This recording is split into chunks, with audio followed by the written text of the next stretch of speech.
Shut up and sit down.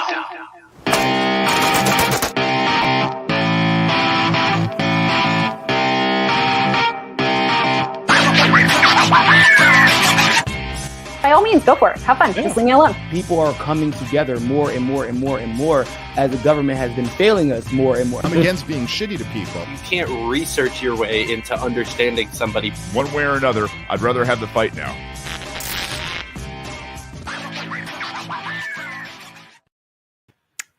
What's up, everybody? Welcome to the Fight Club, where the first rule of Fight Club is you tell everyone about it. It's different than the other Fight Clubs that you've heard of. So like this video, share it, subscribe to the channel, do all the fun things, and tell everyone about this awesome conversation that's about to happen. If you are watching this on one of the shitty old platforms, there's a link in the description to go watch this stream on Odysee. There's a Fight Club channel over there. So if you already follow Fight for Liberty over there, go follow Fight Club. It's a different channel. I don't know. I just decided to make it two different channels. It's the same on YouTube, but it's two different ones on Odysee. So go make sure you're subscribing to both because a lot of these conversations are awesome. So half of them are going to be about the fight, the other half about the club. This episode is going to be a lot more fun, no fighting or arguing, not a debate like Thursday's episode will be. We have two super awesome people, but before we get into that, I got to tell you about the people that pay the bills. Not that they actually do that. That's a myth. Nuggofknowledge.com is where you can go to get all of your greatest needs in the cannabis community, or at least the ones that are kind of sort of legal in most of the states. So if you want to be hitting a vape pen the way that I do during all of my shows to be as stoned as I am, because it's the only way I could possibly imagine these things are bearable for you guys. Go on over to nuggofknowledge.com. You can use the promo code FSM to get 10% off, and that helps the show. It helps the network. It helps all of your favorite creators. Well, no, just the ones that are on this network. So probably not all of them, but that's okay. Today, we're getting a little mystic, and we have two wonderful, wonderful people. Mr. Dan Smotz of the System is Down podcast and Goulash Media, Jack Casey, the author of WVW and the Royal Green. Gentlemen, welcome to the show. Let me see if Yeah. What's up? Hi. How's it going, How guys? we doing? Good. I see that you didn't get enough flat earth out of Jack and decided to have on his sidekick to do it for you. I do have an announcement about that. I've been doing a lot of thinking, and after much contemplation, I'm here to announce I no longer identify as a flat earther, because I now prefer the term planet killer. So, yeah, I'm not just a flat earther. I'm a motherfucking planet killer, bitch. Watch out. I'm here to destroy your planet and your globe. I'm calling dibs on the Jack Casey planet killer, destroyer of world shirt. Unless Top Lops to be. That's what I'm going for. I figure if flat earth needs a rebranding as something kind of more badass sounding, so I think planet killer will do. Something that sounds like people cared about it within the last 500 years. Yeah. Just so you know, I'm a dick to everybody, even the people that I like and agree with. So it's all good. It's what you're here for. This is a fight club, technically. That's right. Yeah, David said that we're not going to fight, but I don't know what he thought he was getting into here. But I hate Jack Casey, and I will fight him to the end of the very round fat earth.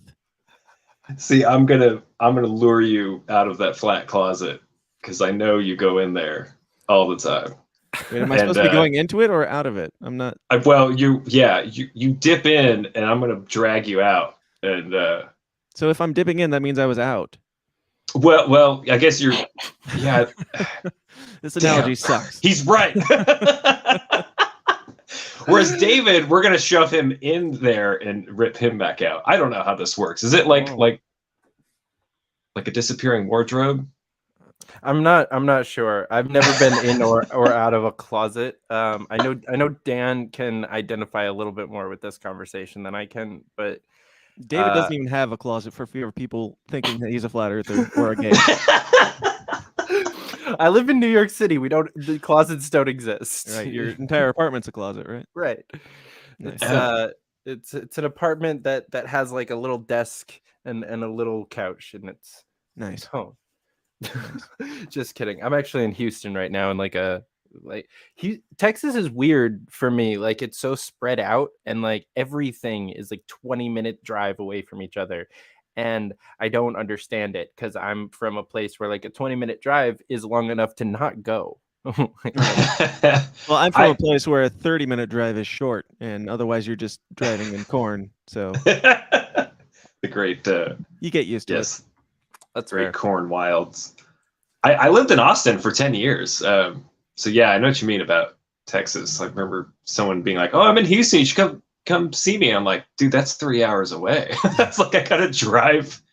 It's a big state just to get across part of it. Yeah. When I road trip from Austin up to Washington State, like half the drive was getting out of Texas. So it's understandable. So Dave Brady is in the comments asking if this is where he comes to insult Dan. Really, anywhere you're welcome, but I have a feeling you will regret it, and you've been warned. Fair enough. Well, so first of all, let's start off with Dan. Tell people why they should watch your show. It's real retarded, I guess. David Bradley, I think, is responding to. I just put out a post with the link to this and said, "Come call us the R word." So we might get some of that tonight. But yeah, my show, we talk about all the uncomfortable topics like conspiracies, politics, and religion. Those are like the three main core things, which over time I've come to realize that they're kind of all one and the same. Like your conspiracies leak into your religions, leak into your politics, leak into your conspiracies. So they're all kind of just being real and exploring the world together, not fighting necessarily over calling people stupid for having the wrong beliefs, unless they believe in like COVID regime. I don't know. I've changed a little bit over the years, but yeah, mostly just trying to change the world one conversation at a time and explore all the crazy shit and do so with an open, humble, but confident mind, I guess.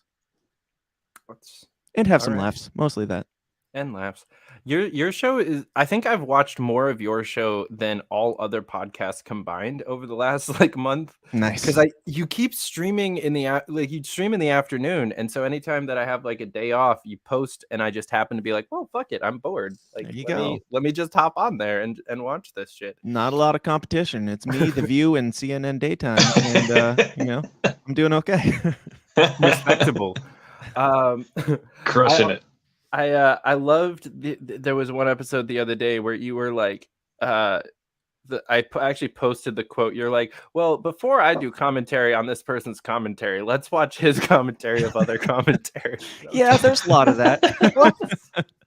Yeah, for the Wednesday show is just watching the news or going through the news. So sharing what's going on in the world with people who don't want to pay attention to it, which I respect them for it, but mostly just poking fun at all the ridiculousness in society, laughing at the king, and poking fun at the beast. I think. Oh yeah. All right, and Jack, tell us why people should read your books. Oh man, I speaking of conspiracies, politics, and religion, I took all three of those and a lot of my. Speaking of retarded. Speaking of all my deep, dark, beautiful, retarded feelings, and I poured them into book form. This one, The Royal Green, and its sequels. God damn, that thing is thick. It's a thick boy. He wrote 3 dictionaries. It's a girthy, rigid. Well, it's paperback actually, but and then for those who prefer, the micro penis of their literature, I've got this very thin little pilot episode teaser for another series that could begin. But yeah, I write about deep, dark, fun stuff. I recommend the micro penis, by the way. Just in this case alone, it starts and ends specifically. Get the micro penis. So yeah, I always like to think about deep questions and explore all those dark themes and humor as well. And I just pour that into characters and writing. And so far, people have been reading them and telling me they love it. So I would like to keep writing and publishing and entertaining y'all through these dark times. I dig it. Well, guys, definitely, if you don't already, I'm sure if you're watching this, you've probably already heard of all of those things, and you probably already watch Dan's show and you read Jack's books, or you're like Spike and you've refused to read Jack's books. He's not wrong to do so. Yeah. Jack tricked me into reading the last one because he made it 100 pages just so I would read it, and then he was like, "There's some tranny shit in there." I was like, "Okay, let's do it." Sorry, I lured you in. I had Buck Angel on my Trapped show you. this morning, so I'm all loosened up. You're allowed to say. I love how you were like, "Oh, I have some tranny friends," which I know is like saying that I have some black friends. Hey, See, and now y'all can add me as your token minority flat Earth friend, right? You can be like, "Look, I'm so tolerant. I've got this guy that calls I'm himself the friends planet with killer." actual retards. Yeah, I'm not an ableist. I like Jack Casey. Oh, cool! I don't need Tom Queter Look. anymore. Perfect. I'm just 1/16 retarded for application purposes. Okay. I'm just laughing at the Thomas Queter. I'm not gonna go there. Oh, he's hilarious though. Yeah, He owns it. He is a great guy. He's fucking hilarious. Yeah. Okay, so to the topic of the actual, episode, 12 minutes in. Let's For those who are still here, who for haven't those who are turned off. honestly, the viewer count just keeps going up. Not gonna Oh, lie, shit. which is weird. Uh-oh. I don't know what we're doing, but Do we need to drop more R words? Would that help? apparently. They think we're calling to them. Oh, Elizabeth chimes in with a nice "fuck Jack Casey," Oh, thank which you. is beautiful. So I know, Dan, you were raised. You're a pastor's kid, right? Yes. Jack, were you also raised in a religious upbringing at all? No. I was raised non-religious, pretty much atheist. Big on the evolution and all that fun stuff. And then I had some exposure to religious ideas and things from knowing other people and having other people in my family stuff. So I was always curious about the ideas, but for a long time I could never get any of them to make much sense. Probably as kind of an outsider. So then later, as an adult on my own, I went exploring and asking spiritual questions, and in part that's part of what my writing and other things are too, is kind of trying to figure that out. And I have some interesting thoughts and kind of religious adjacent ideas. At times I'm closer to one thing or another, but now that I believe we're definitely in a creative place that's flat as fuck and very intelligently designed, it kind of brings those questions to the forefront. Like, I can't ignore them. They're not as hypothetical anymore. They're not like, oh, what if? They're like, oh, dude, look up, man. You're in something. You better figure out what's going on. So, but again, flat Earth, it doesn't give you the answers as to who or what God is or this creator. It just says, hey, there's something, and that's up to you to figure out what that means. Which of the religions are true or false, if any of them, or which wisdom of the ancients are closer or further to the truth, which is the way to follow. So I'm kind of reopening up that spiritual quest in a big way now that I've, yeah. I dig it. Dan, how is your kind of transition from that, pastor's kid upbringing to heathen? To heathen. Yeah. Well, actually, and let me ask a more pointed question. Were you ever like fully like anti-theist, like hard atheist, where you were like, no, nothing exists, definitely not, and then kind of came back, or did you kind of maintain? I had a pretty big dip of just, I don't know, the fundamentalism and stuff like that. Over time, I just got to the point where I was like, I am not convinced that any of this is true. Like, it was so ingrained, and I don't put any of this really on my parents. We don't have to make this daddy issues or anything, but like just the stuff around that culture where I was like, if there is a God in heaven and he created us all to be this and made our brains this way, and then he's kind of responsible for the things that happen in this thing that he created and designed perfectly.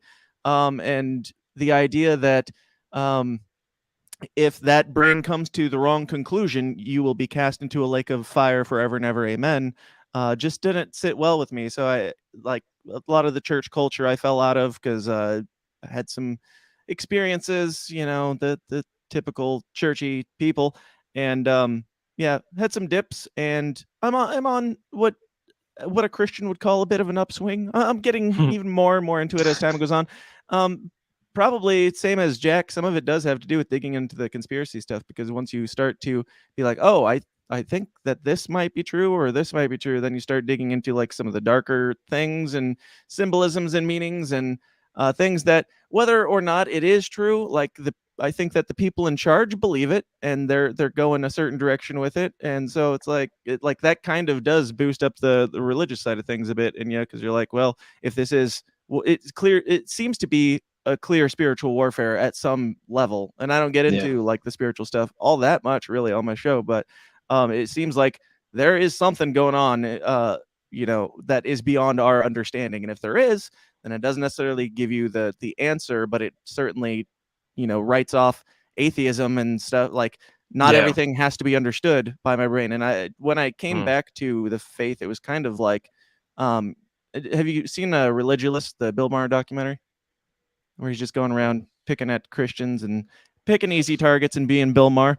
The thing that I really like that he said in there that kind of brought me out of the fundamentalism was, well, what is the value of faith? Like, if faith is just believing in something without evidence of it, how is that good? And why is that good? And as time went on and I grew up a bit, I think now more like faith is just understanding that I'm not going to understand everything always, because if I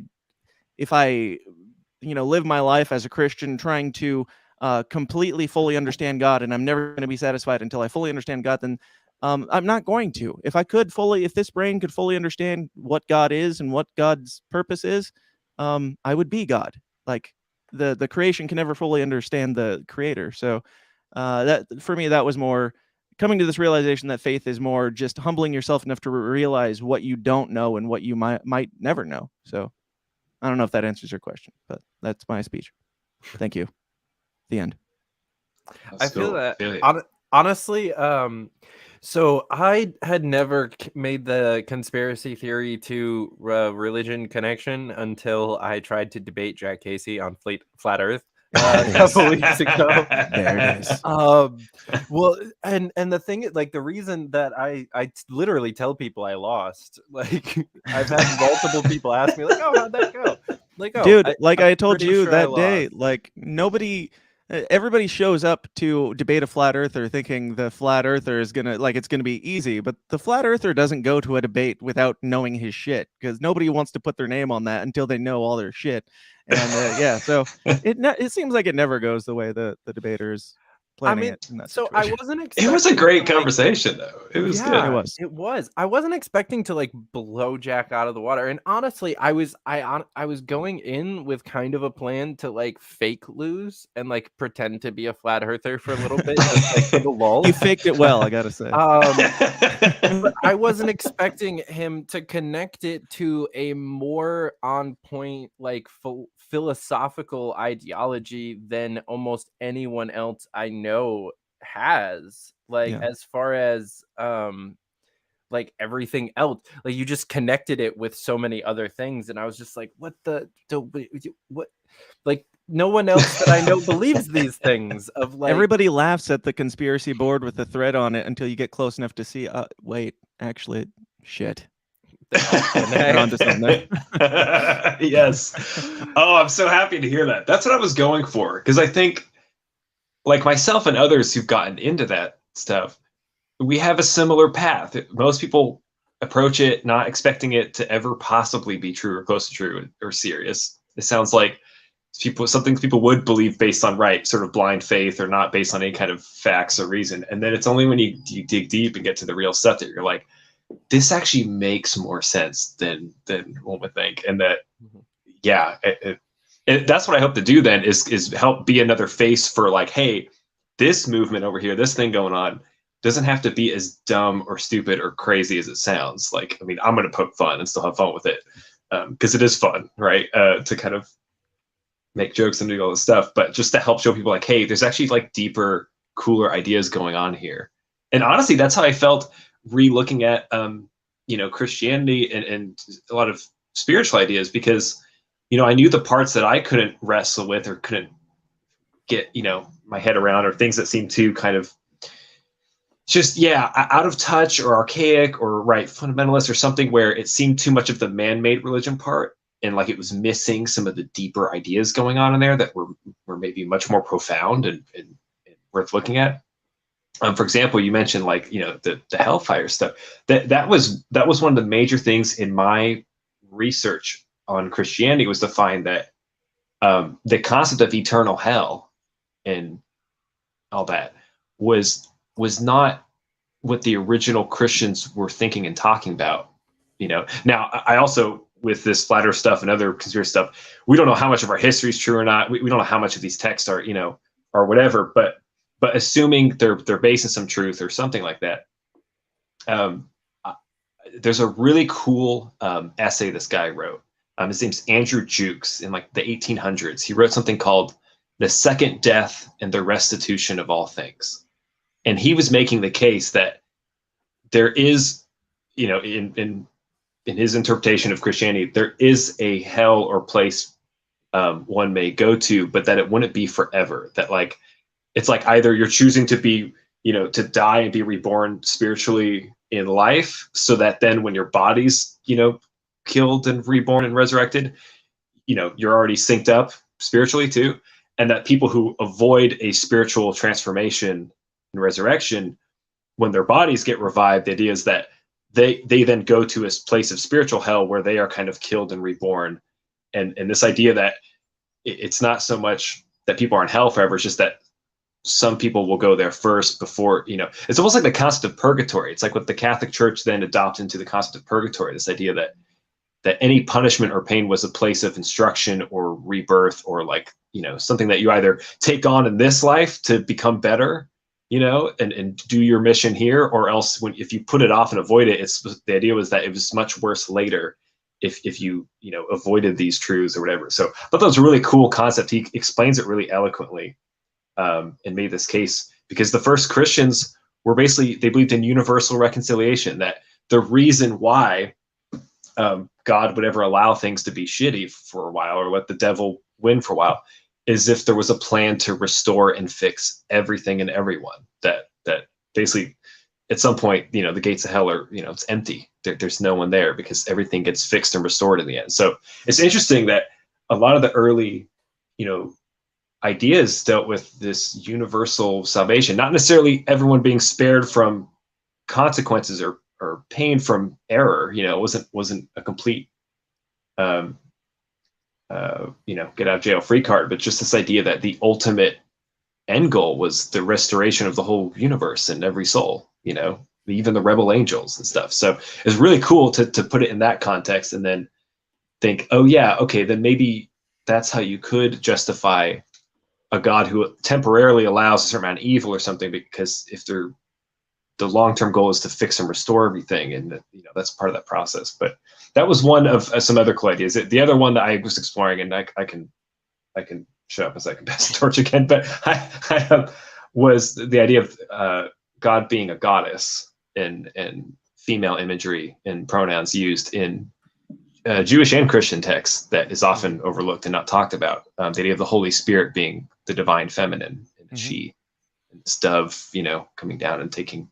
So there's some really cool.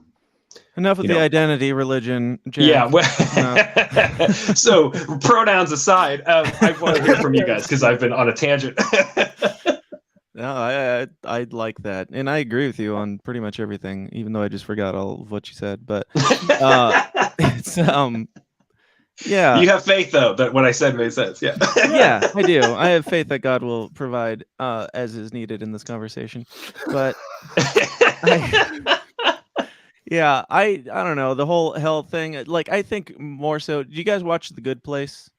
Yes. I think, I mean, obviously not that show, it legitly, but that thing at the beginning where he's like, she asks like, "Oh, is this hell or heaven or whatever?" And he's like, or she's like, "Did anybody ever get this right?" And he's like, "That guy there." And it's just this picture of one stoner dude at a party who like got super trashed, and he got the closest that anybody's ever been. Like everybody's wrong is what I think is probably the case. I mean, there's got to be probably some religious text that is more close to reality than another one, and I don't think there's really any way of proving that necessarily.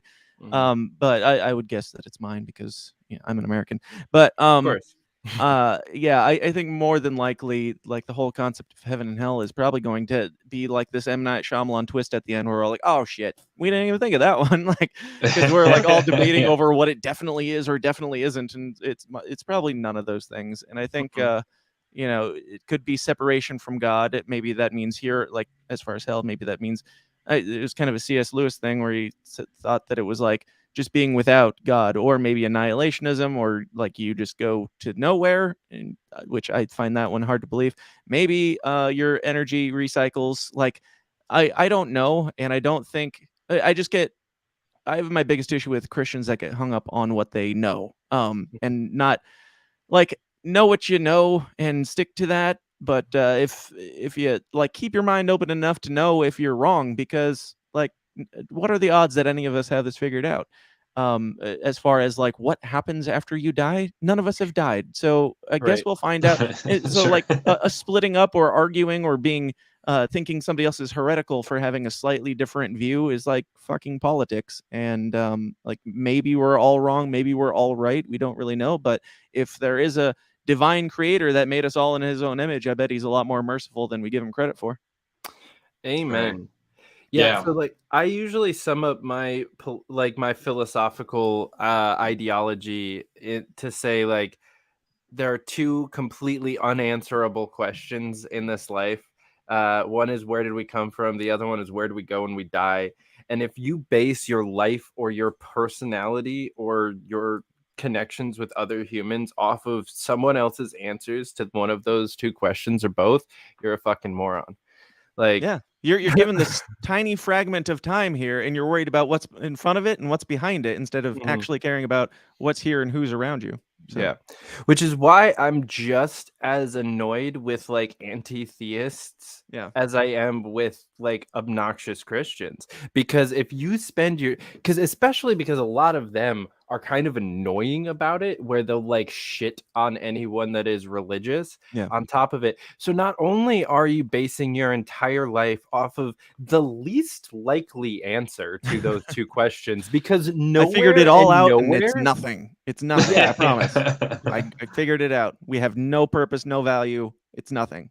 Yeah, there's a great Alan Watts quote where he's like, he says something along the lines of, if you were to get a bunch of people in a room together to try to think up of the most unlikely thing that could ever possibly happen, I submit to you that no one would be able to top the Big Bang. Yes. And it's dead on. Like it is the least likely of all of the scenarios. And it is more ridiculous and less, more impossible to explain how this makes any sense than the fucking flat Earth. Right. The Big Bang, nothing exploded and some things came out of it, and it's all perfect. Thanks, David. I appreciate you. Yeah. No, exactly. Right. I was going to make the same joke, but I decided it was beneath me. Thank you, David.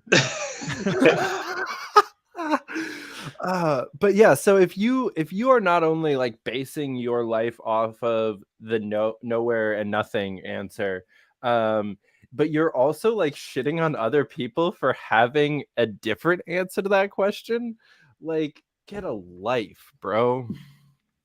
Yeah. It's almost like I think what happens with most atheists is they're repulsed by something they saw wrong with religion, right? So whether it was the man-made stuff or the parts of religion that I'm sure we've all disliked and thought wasn't maybe so divine, they then swing the other way and they cling to this idea. Well, then therefore, it's almost like the only version of a creator or God or goddess they've ever had been shown is one that they hate. To be atheist, he must be actively anti-Christian.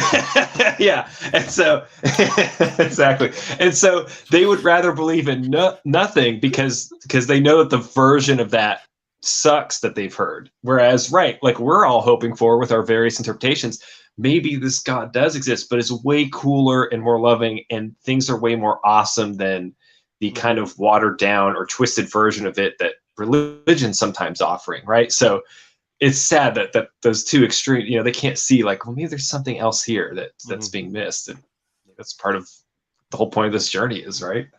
Yeah.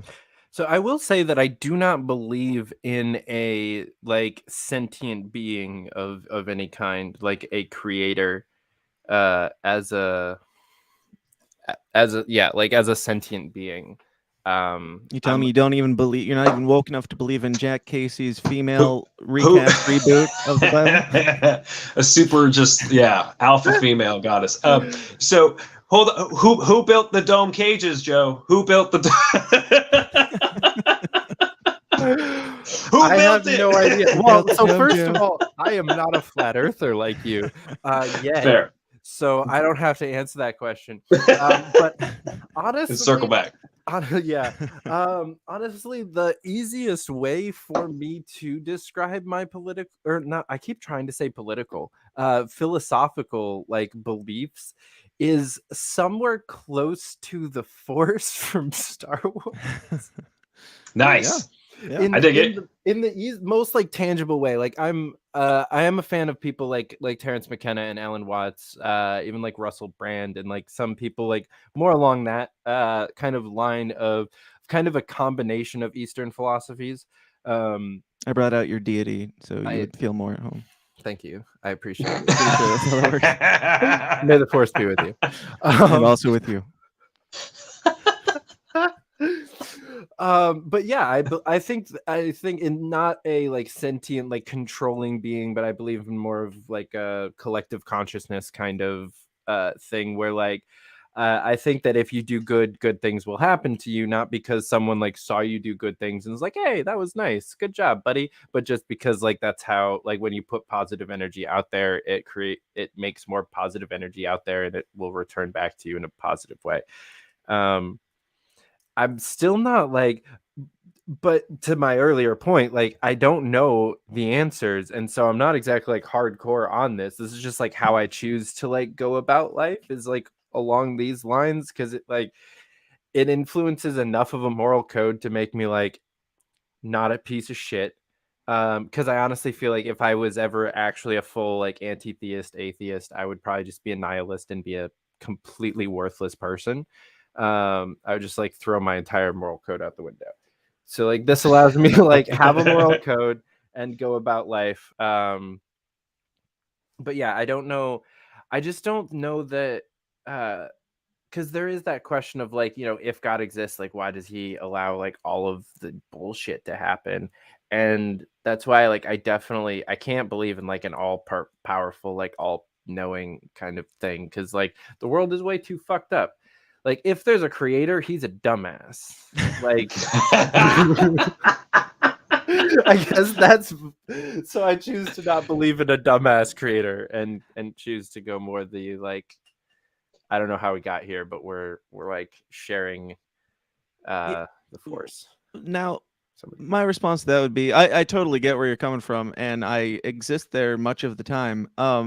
Like, what the hell is this if you made this perfect in your image and all that? But at the same time, like, just imagine what the thing that you can't imagine. Like, imagine something that your brain can't even process. Like, if you are, let's say, on a speck, in a speck, whatever, or even under a dome, you're just this tiny little thing. And maybe after this, there's, like, the energy is something more amazing than our words can even define, which I do believe that's the case. And that's where we come from. Like, imagine like your God looking down on this thing, and you've experienced all these experiences with everybody. So it's not like you're putting them through something that you wouldn't go through. I mean, hypothetically, if he's like in and around everything, he understands all that pain and understands everything. And to us, it might seem like the worst thing in the world, and it might literally be the worst thing in the world, but that doesn't mean it is as bad as we feel like it is with our worldly perception. Like, once we're outside and beyond this tiny little thing that we know as reality, maybe we'll also look at that thing and be like, oh yeah, that actually, in the grand scheme of things, not to diminish anybody's pain and suffering, obviously, but like maybe Right. the worst thing that we can possibly experience here is absolutely nothing compared to the amazingness that is beyond this. Just Right. a hypothetical. No, I have the same instinct, right? It's like, regardless of the details and just this sense that like it would only be fair or make sense if there was this restorative, redemptive power that was bringing people back to life, whether that's in a resurrection or with reincarnation, right? You see similar themes with the karma stuff. It's almost like your suffering will continue. You will be in a sort of eternal hell until you're ready to leave, or you learn the lessons that you are to get back to a place of happiness and life again. So that, yeah, imagine if every wrong everyone's ever been through, every violent act, every horrible thing, if all the victims of every bad thing was one day safe, alive, happy, people made peace with each other, apologies made, souls healed. At what point would you? Right? Yeah, exactly. Everyone is now real for that matter. libertarian. Let's be honest. Yes, all the statists have been converted. Right. Yeah. So, like, at what point, right, would all the old hurts almost feel like just a bad dream? Like it was something from so long ago that everyone's just like in real life. We see this, right? Like, there's a lot of ways you can be wronged, and yet with enough time, these things kind of dissipate. And who knows? Maybe the fact that we are little, gods, kind of like you're getting at, like maybe we're the gods or individuals who are having this godlike experience. Maybe that just goes to show that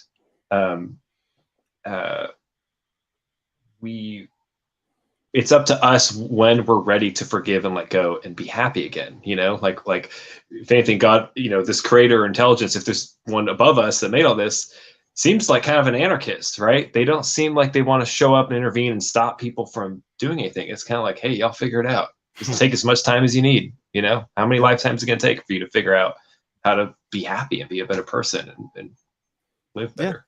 Yeah. And I'm not even saying I necessarily believe any, like, I mostly live as far as religious or spirituality goes. I kind of live in this, like I said earlier, like my faith is kind of accepting that I don't know. It's not so much about accepting the things that I can't see. It's about, or it's not so much believing in what I can't see. It's accepting that there are things that I don't understand and can't see. And, even if I saw it with my human eyes, I probably still wouldn't completely perceive it. So I kind of live in a nebulous heretical sphere of I don't know and humility. And I think if there's a God in heaven who sees somebody, like, even if everything I was taught as a child is true, and there's a magnificent creator who made me, and he sees me trying my ass off my whole life and still not quite getting it right, I'm gonna hedge my bets on keep trying to understand the vastness of the universe over I've got it all figured out, and this way that I specifically personally interpret the Bible is the correct way,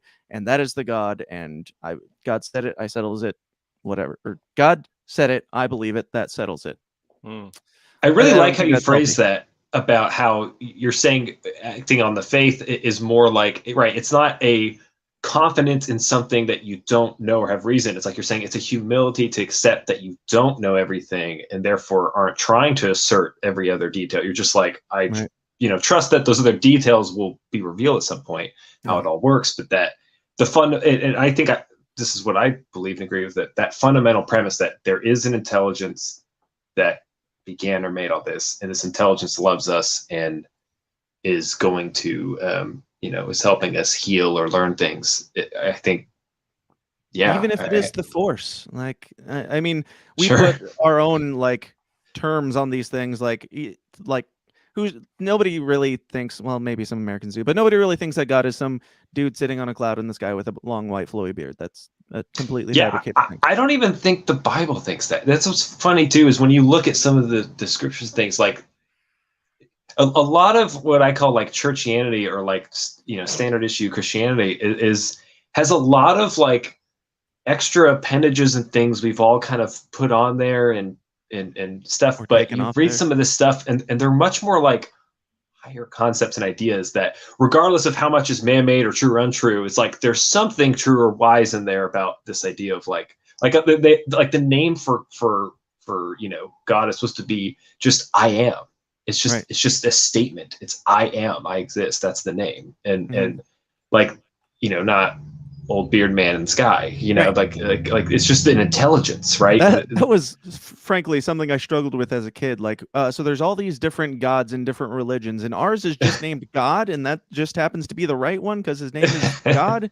So like, what a coincidence. It's like calling the plumber, and you know, and this is something I still wonder today, like, which I haven't done tons of research on it, but like the actual names of Jesus and God, like Yahweh and Yeshua and all these different names and stuff, like where did Jesus even really come from? And are we, I know that I would imagine that God isn't this petty, but like it says, you know, in the Bible, it says some people will say, Lord, Lord, and you will not know them or whatever.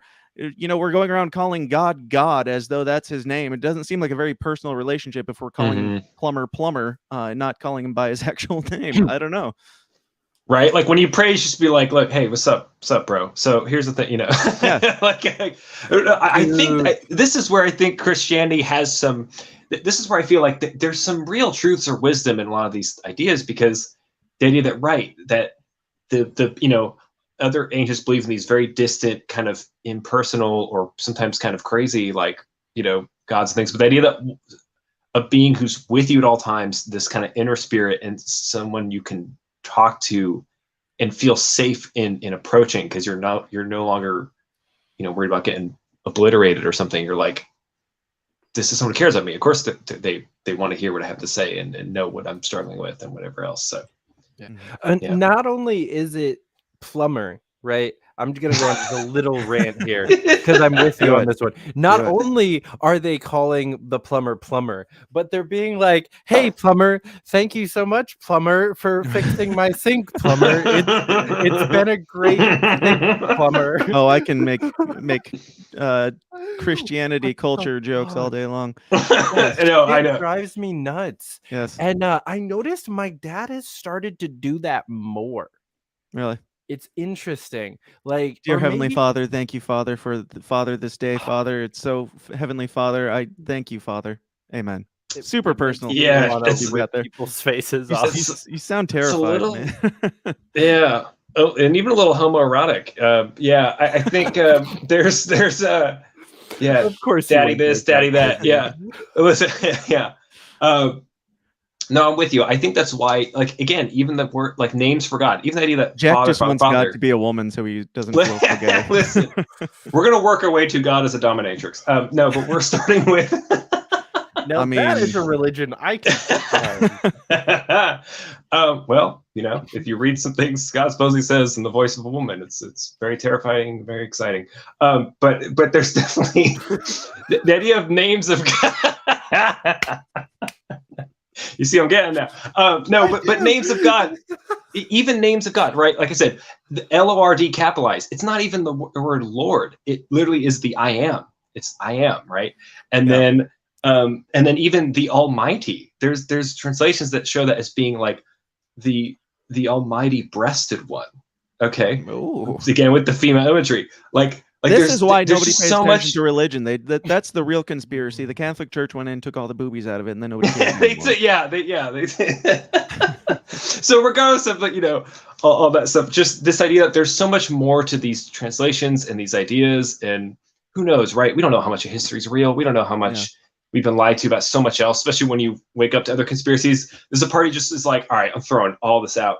Mm-hmm. But I like this idea that we also want to salvage, okay, but what's true here? Is there something ancient people were trying to tell us that's true? And fine, even if this thing has this kind of man-made, you know, bullshittery surrounding it, is it because did they take these pieces of real truth and wisdom and awesomeness, and they just kind of covered it in their own bullshit? But you can still pull those gems out and go, but this is real. There's a reason why this feels right and this makes sense, even if some of the rest doesn't sometimes, you know? Jack, what are your thoughts on biblical inerrancy? Oh, no. So I think, again, so this Andrew Jukes guy with the second death and restitution of all things, he points out that even the Bible doesn't say that scriptures.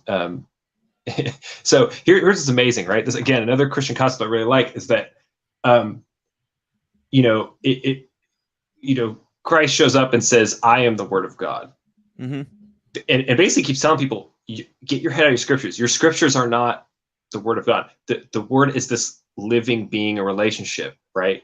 And it's like he keeps clarifying or trying to make them understand, like, and there's this idea that this is a being, and again, whether you take this literally or as a parable or symbol of this story, right? Whatever it is, it's almost like it's saying perfect perfect message or divine source, but in an imperfect body. So you have this Christ figure who has this divine Holy Spirit, maybe a feminine spirit, speaking through him, at times interchangeable with this idea of wisdom, this character wisdom in the Bible. But in a mortal, weak body, right? And this idea, same like the word or divine scriptures, like these imperfect scriptures that aren't all entirely divine because they're weak or human written or broken, but there's this like divine source or message trying to say something through this imperfect body. So even in those ideas, it's like it's saying your Bible is not a literal like word for word belief, because these are written by men. It's like it's the higher ideals or truths that are trying to say something to you. So don't feel like you have to be married to every single word of it, Right. I've gone on that tirade so much about just the idea that I don't know, like it's heretical or whatever in most Christian cultures to even think that the Bible isn't this perfect, infallible, everything is literal word of God. But Jesus speaks in parables all the time, and just the idea that it is.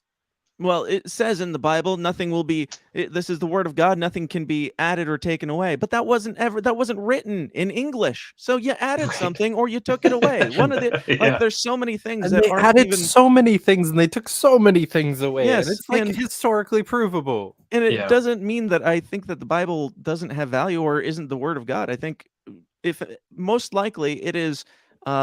People were being spoken to by God, just like people are spoken to by God today, and some of them believe that that God told them to do something or something else, and maybe George Bush felt like God was telling him to go to war in Afghanistan. Maybe he did, and maybe that's the same type of shit that they were dealing with back then. It wasn't necessarily God saying, "Hey, go slaughter all the children." Maybe it was somebody saying, "Hey, this is our political issue right now," and I really feel maybe they genuinely did feel like it, that God was telling them to do something, and maybe he wasn't, and that was written down, and we're supposed to look at it as, oh, this is how humans have interpreted this thing. Sometimes it's like I don't throw most of the Bible out. I don't think it's all like worthless or anything, but just things like that, like things on homosexuality and stuff, or just the petty little things that our modern Christianity squabbles over so much. Like we split up churches because of petty little differences, when really we're all just doing our best with something that's been reinterpreted like 100,000 times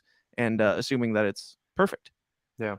So to address this question, I know Jack has not messed around with psychedelics yet. Dan, you have, correct? Very minimally. Just what's it called? Mushrooms? No, I haven't done any real shit. No. It's DXM. Oh, okay. Yeah, I did some microdosing with that for a while, and I did some research on depression and stuff like that. It basically acts like ketamine, and I did that for a bit, but had some revelations during that time, I will say. So it's not not that bad, but not something I've done regularly or done in years. So fair enough. Is there nothing cool? Sorry. Fair enough. All right. So because there's a theory that I am honestly quite in favor of believing, like regardless of how much you believe the various religions, like most of this stuff, especially within the Old Testament, is like just settled history, right? Like Moses existed, like that's not really a question, right? For the most part, I guess. I don't know. Maybe it's a good question. Right? I mean, and we can point to things that are going to be written in our history books tomorrow and know that it wasn't true today. So that's also true, but I think he probably did exist. I'm just I play devil's advocate. Fair enough. But to address the actual question, there's the theory that the burning bush was actually him smoking DMT. Oh yeah, I like that one. And it who knows? That would grow in the area where he was is a thing. And I don't know. I'm a fan of that. It's another reason why I am kind of one of those like mix it all together kind of spiritualists, because it's like I definitely think that a lot of the stories that are in various religious texts describe and depict whether or not it's an actual psychedelic drug use or just a psychedelic experience. Because like one of my favorite things to like research is there's a bunch of like Hindu yogis that will describe like amazing meditations, like people that are like monks been doing this forever, and like they get this incredible like high psychedelic experience out of like specific types of meditation, and then they sit down and talk to someone who isn't a yogi, who doesn't know any of that bullshit, but has done DMT a couple of times, and they end up describing almost the same experience, and it's kind of nuts. And I'm a big fan of the like multiple avenues to the same result. It's one of my least favorite things about Christianity is like they really, really push heavily the like there's one way, right? Like it's a multitude of songs that they sing. You have too much of an open mind, it'll fall right out, guys. You know? I think you're right. I think that there's probably like either there's a bunch of avenues or the avenue is more broad than we assume with our narrow minds, I would imagine. Like I think that it's easier no matter, I don't know.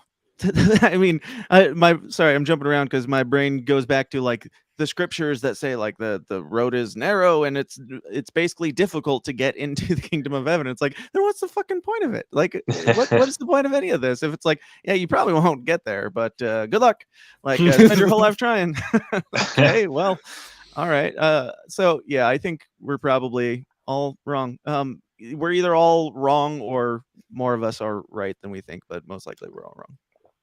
Well, yeah, and it's like, and if there's obviously an objective truth, like there's some truth that is, it's the truth, right? And yet, so are you sure about that, Jack? Well, my point being that even if there's a subjective truth, which there is, and we're all going to find out what that is one way or another, that right, the humility to know that we're not all going to know or grasp what that truth is. We're trying to find it in these various stages of our lives and trying to get the answers, but yeah, that truth is going to reveal itself one way or another. And right, it may speak through many mediums, many versions, many forms, all the time. I think that's another idea of this spirit that's with us. It's like, it's not even necessarily going to have to come from your religious book. It's going to be things happening to you all the time. These little messages, these little clues, these little guidances, and whether it's, right, some part of coming from yourself too. It's like you're speaking to your higher self, future form yourself, or in these music other like if the word of God is alive and breathing and living like we're told that it is, then it's in everything and you can feel it in things. Like there's something to music, and just the concept that different things making different noises together, like banging on a thing and then strumming a thing, that all comes together to make something that creates an emotion, a feeling, like hair rising on the back of your arm just from these things coming together. Like, what is that? Like, that's something science can't really explain. Why this thing moves us because certain notes were played in certain ways with certain objects. It's very bizarre if you actually break down things that we take for granted as just like, oh, dude wrote a song, cool, it's either good or it's not. It's like, no, that's kind of a miracle. That's magic right there. That is it's like doing magic. Something to your mind and soul. He can manipulate you for better or for worse with his ability to do whatever that is. And we don't really have any explanation for why that is. Yeah, like if anyone's ever seen any of Goulash Media productions, like that shit moves you. That's magic, bro. That's magic, dude. Yeah, puts that tickle and mystical. You just feel it run right up your spine. Yeah, I still have The Road to Hell is on StreamYard. Like I could play it right now. It's still saved there on like just in case like there's ever like kind of a technical difficulty. I need to like do something real quick. Like it's there to just. I'm play glad to be your pee break. I'm happy to be your pee break. Because it's like one of the greatest videos to ever be made, and I think it's evergreen content, at least until this COVID regime is over. So like for at least the next 5 or 6 years, Or 40. So, right, Depends on what you consider over. right. But yeah, I mean, I'm 100% in agreement there. Like, music is something spiritual for sure. Yeah. So let me ask you this. What do you guys think about like the power of like meditation and prayer, and can it actually change or influence reality? Like, can you pray for healing and have something not medically possible happen? And how does that work? If so, Yes, and I don't know. Final answer. Good, yeah. Jack, you can go first if you want. Well, especially again, now that I'm now that I'm a planet killer, I think relearning how this universe works and what, how much power our thoughts and will has to, like you said, if we're these mini gods or these beings with a lot more power than we realize, then right, we may be helping manifest or influence stuff either through prayer or just our thoughts. I know for me, but as far as meditating and finding healing or trying to, wrestle with things in those ideas, for me, it was writing fiction, writing stories, writing parables, if you will, by creating characters and putting them in situations maybe similar to mine, or, based on different fears or anxieties and things. Like, I know that I have felt closest to that divine spirit when writing and doing something creative like that. And I think there's a reason for that we seek out these creative expressions, whether it's music or writing or, anything else, artwork, painting, all the rest. I think because there is something, and for some it is through literal prayer or just voicing out their thoughts, right? So I think there's something to that, both on a metaphysical thing, but also maybe even like a cool sci-fi thing where we may just be communicating stuff to each other without even knowing it. Yeah. I have a really awesome 45-minute audio recording on my phone that I was just talking about earlier with a friend, so it's like fresh in my mind. But it's like 2 years old, actually almost exactly 2 years and a month, of one of my yogi friends talking about Dude, how many yogi friends you got? you have to realize I worked on the fucking Tulsi Gabbard campaign, bro. Oh, I see. I have a lot. And before that, I lived in Brooklyn, and it's something that I actually, a decent number of my friends actually, I at least passively participate in yoga, if not are actually like that. But this guy's way like that. Has done lots of psychedelics and lots of retreats and meditation and all sorts of stuff. But he's going on this monologue about how we can stop climate change through organized meditation, and that if enough people that understood their power got together and channeled it correctly, that we could stop the rising sea level and stop global warming. I think he's right. I'm because I think that if we all work together, we can stop the overlords that are convincing us of this lie.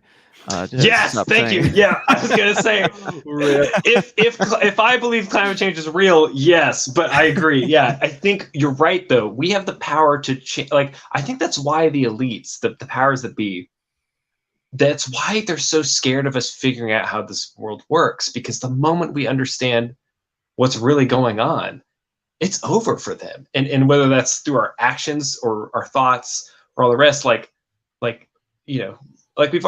we've always kind of seen this, in our political circles, how we feel about, governments and things like that. But just that, right, their power is borrowed. It's with our consent. And once you take your mind back, and I believe that once you kill the idea of planets and space itself and realize what we're in, they have no power of you. I think once you wake up to, and for others, it's other things, right? Other conspiracies, other truths or revelations that awaken them to the power they have. I think it's over for them. MK Ultra, bro. Like, what do you think the government was working on? Like, people teleporting and walking through walls because there was like no reason to think. Like, we're talking the top scientists in government Yeah. that were working on these absolutely absurd things. That if I said I think that people have the power to do things like beyond our understanding, and a lot of it has to do with the suppression of like pineal gland and third eye and all that stuff, and us Yeah. just not being connected to the actual world, which is more the spiritual world than this is reality. If we were able to tap into that more, yeah, and I think like we were saying earlier, like kind of everything goes into that. I think that like psychedelics can be used for good and for bad. I don't think anything is inherently good or evil in that sense, as far as like God gave us a thing and we're like, you can use a gun to shoot somebody or use a gun to protect somebody. I don't think it's just bad because we don't understand it. I think that it has a Right. purpose that it's here for.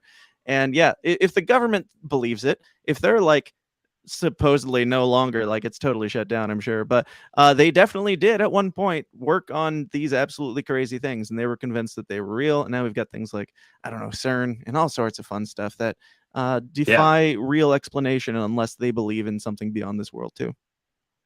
100%, man. I think that's what's going on. I think I think that's why, by the way, I think they push the version of a universe that is kind of materialistic and kind of, like they're admitting stuff now with their claims of quantum stuff and all that, but like almost like they don't want us to figure out how stuff really works and who we really are, because then we can start making the world better very quickly. And I think that's true.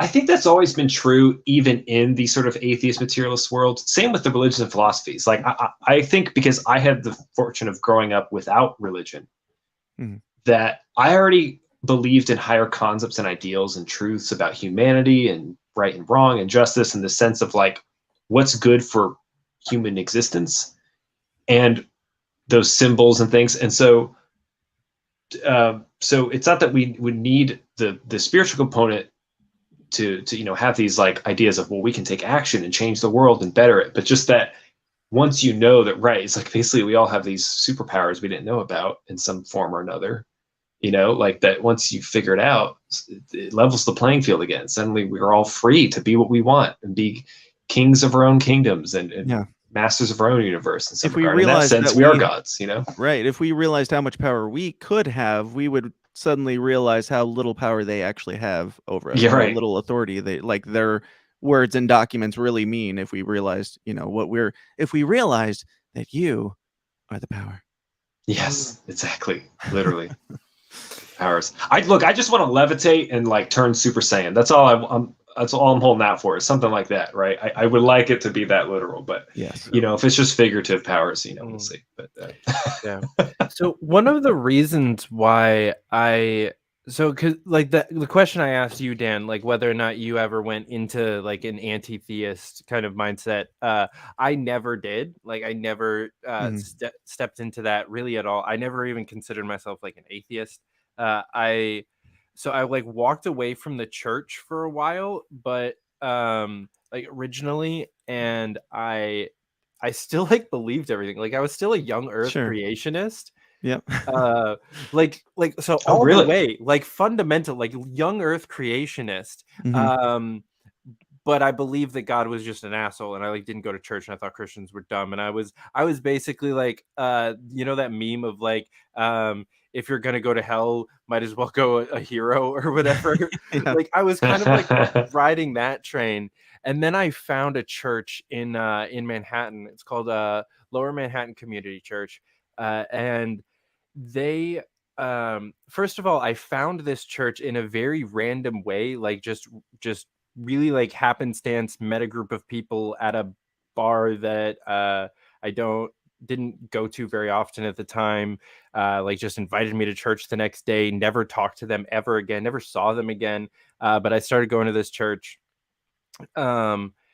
And like they actually acted out their faith. Like they were actually like good Christians. Like they actually like believe what they're preaching, spend most of their money on like activism and like helping the community. They're partnered with like 9 different charities, and these charities are like like auditable, like actually good charities. Like I've helped Right. work with most of them, and like they have a bunch of small groups, and like at the small groups we can drink like wine with the dinner that we're Sure. eating at the small group. And that was something that I wasn't used to as someone that grew up in like rural kind of fundamentalist, almost Baptist-y kind of Christian. Like the fact that Same. they were just chill about that.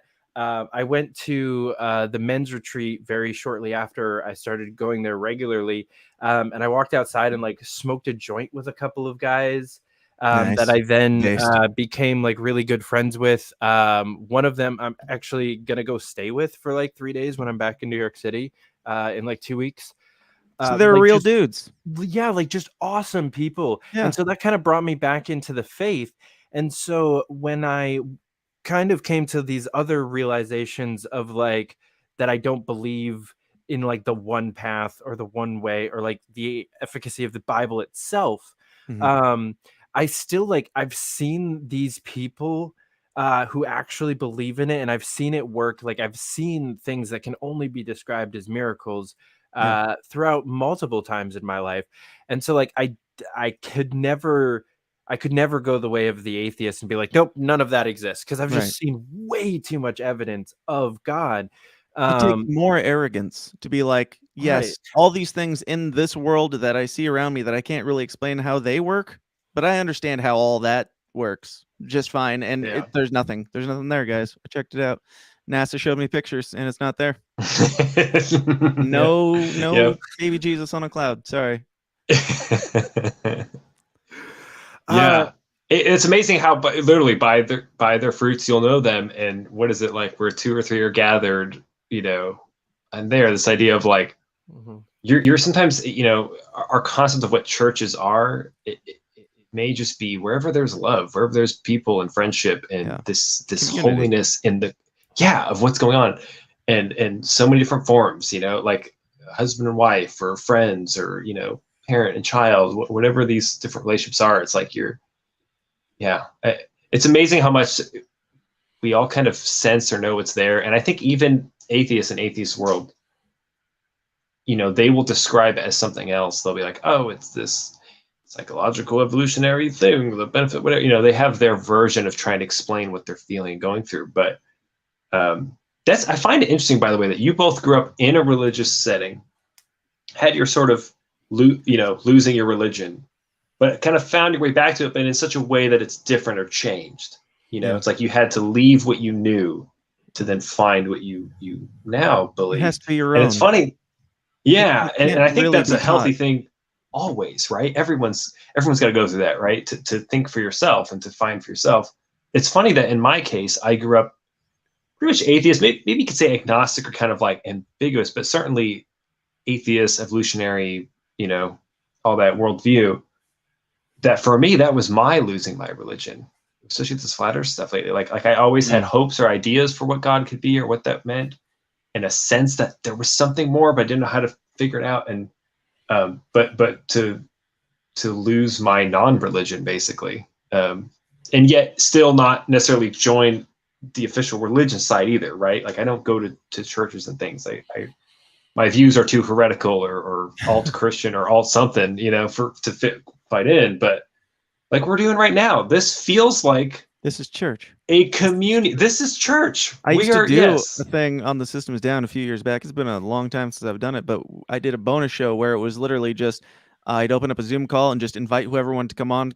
We'd talk about spiritual stuff and just called it Downer Church. And we just chatted, and it wasn't really so much a hosting, like teaching thing. It was just having a real conversation about that. And now I've got enough listeners that would probably be an absolute shit show if I just opened it up to anybody.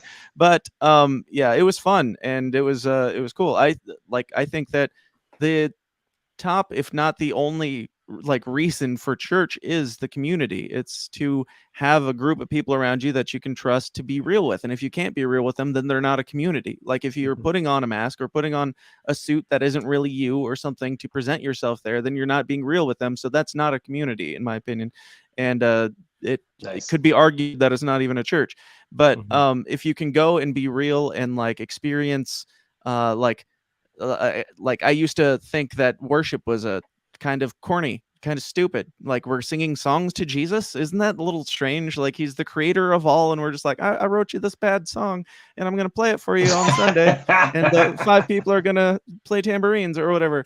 And now I'm like, now I think that there is, like I said, something spiritual about music, and it's like it's almost like this thing that is around us, and we can tap into it. And I guess the better you play it, the more you're elevated to this plateau of something that we can't quite put our finger on. I think there's value to that in community, and getting a little bit of scripture and studying a little bit together. I think that if your church isn't doing those things, then what exactly? Oh, also, our church does like a camp for foster kids, and we mentor foster kids, and we work heavily in that in different charities and stuff.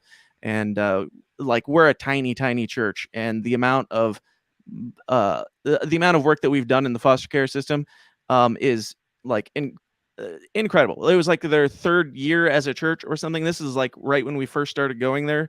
They were still kind of a baby church, and they were like, there's this crazy thing that we're gonna do, and it takes like $35,000 to run this camp, and we're just trusting that it's going to happen. And it happened, and it's happened every year since then. And my wife and I do the club all year round, where we bring the kids and do mentorship and stuff like that.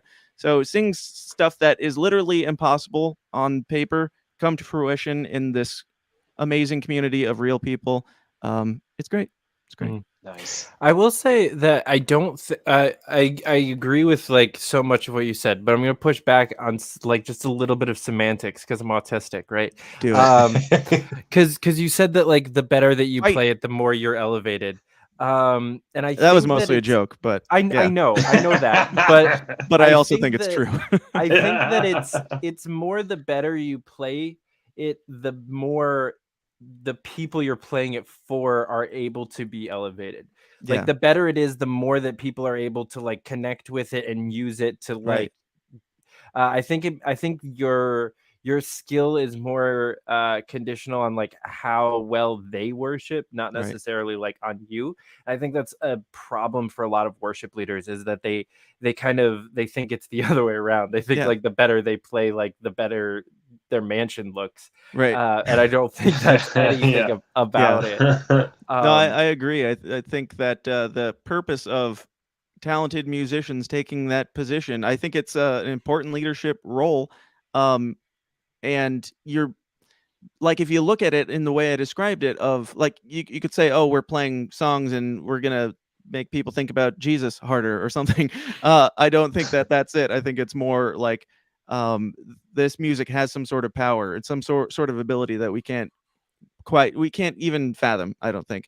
And like, we're playing it for the sake of bringing other people up into this space, or maybe bringing that space down to us. I don't know how the power works exactly, but I think that there's something there that has been piss poorly represented in the church for decades. And usually Christian music is just pop music with Jesus in it. And but when it's done right, there's something there.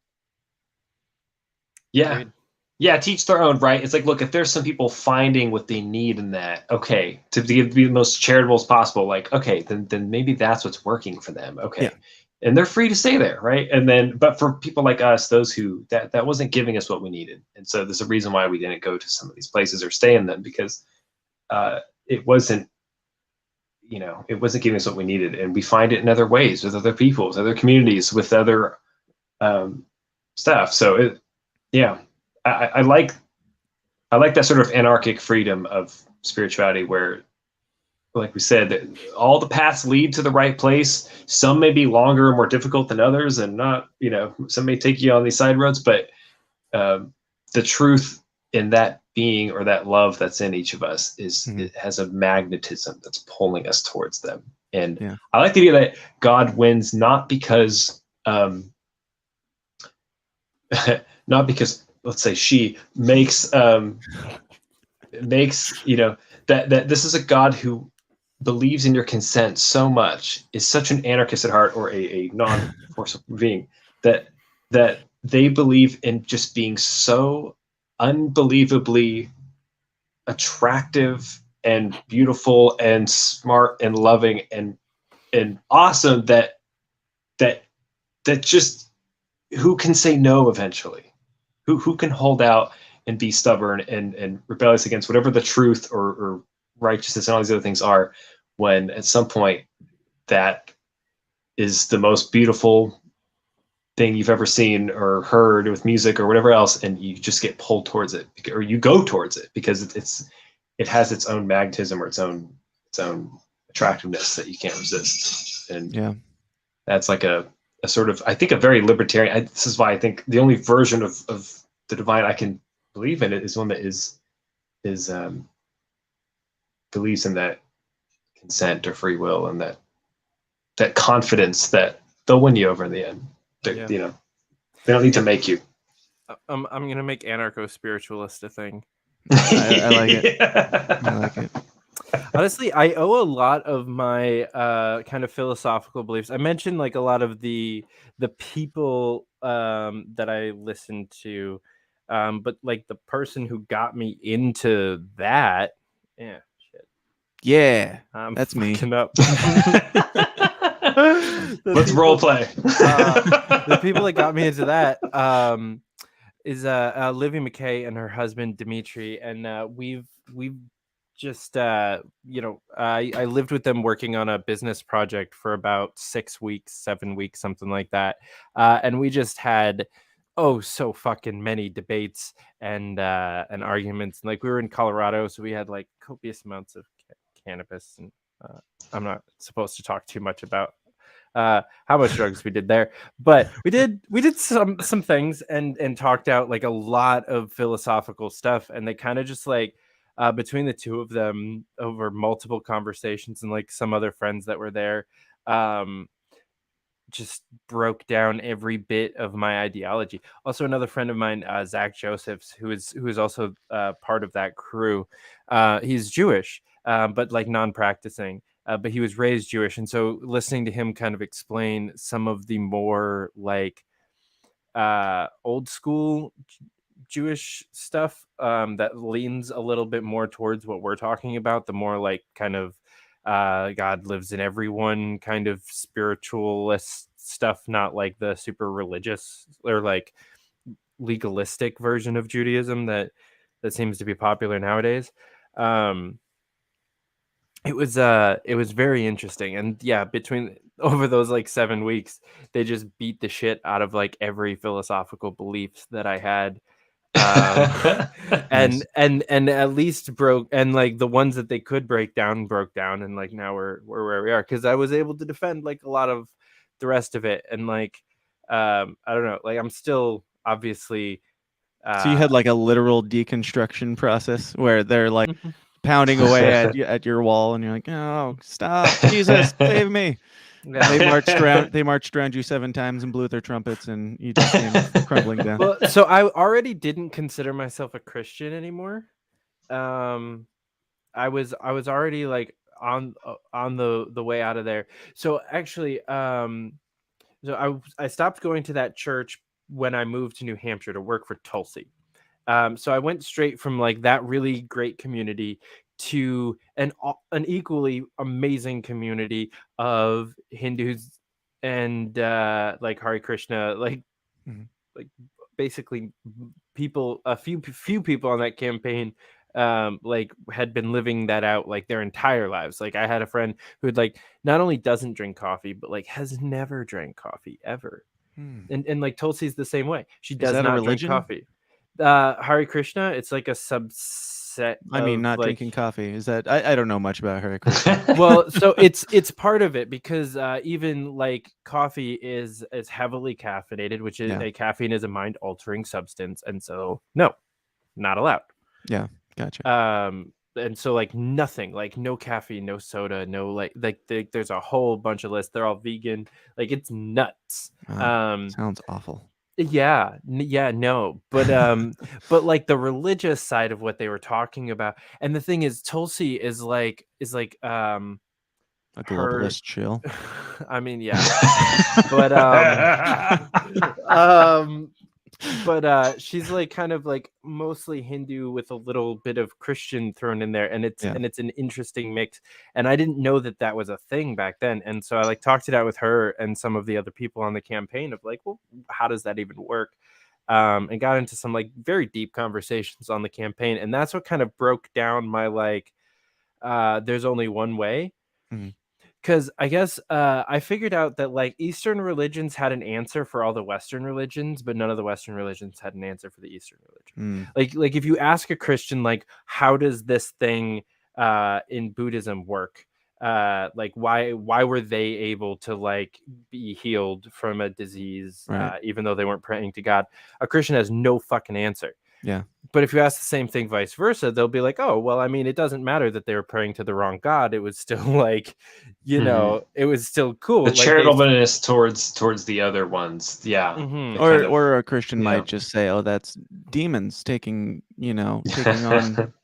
I don't know. Like there's always an excuse for something, for everything. And I think Western Christianity is probably, I don't know, pretty far off in a lot of our ideology. And it seems like it's kind of the same as like when I talk about like the moon landing or something like that. It's like, if you don't know the reason for why certain people think this, how can you be so confident that it's wrong? Like if you don't know how many people have ever been to the moon or whatever, why are you, and I'm not really trying to get off on this very large side tangent, but like, go on. It seems like, and I'm just as guilty as anybody of this, but like when it comes to like Eastern religion stuff like that, I'm very ignorant on it. I haven't done the research, and I would imagine that most like Western Christians are in the same boat. They haven't dug into the other things, and if you haven't looked even a little bit at the others, you just know that this is true because it's the one that you were born into.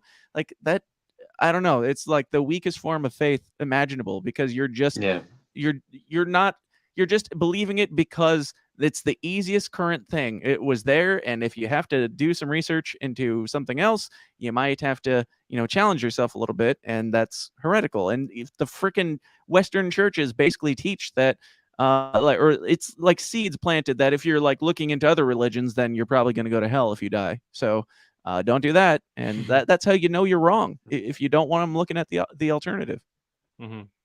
Yeah, it's like even in our political beliefs, we like the idea that good ideas don't require force, and therefore, if your religion is based on threatening not just death to those who, but this idea of an eternal conscious torment, it has a kind of psychotic, like the worst thing we can imagine any human would do to another, right? And therefore, I know that if I'm to believe in any version of Christianity, not as bad as January 6th, though. Let's be honest. Right? Yeah.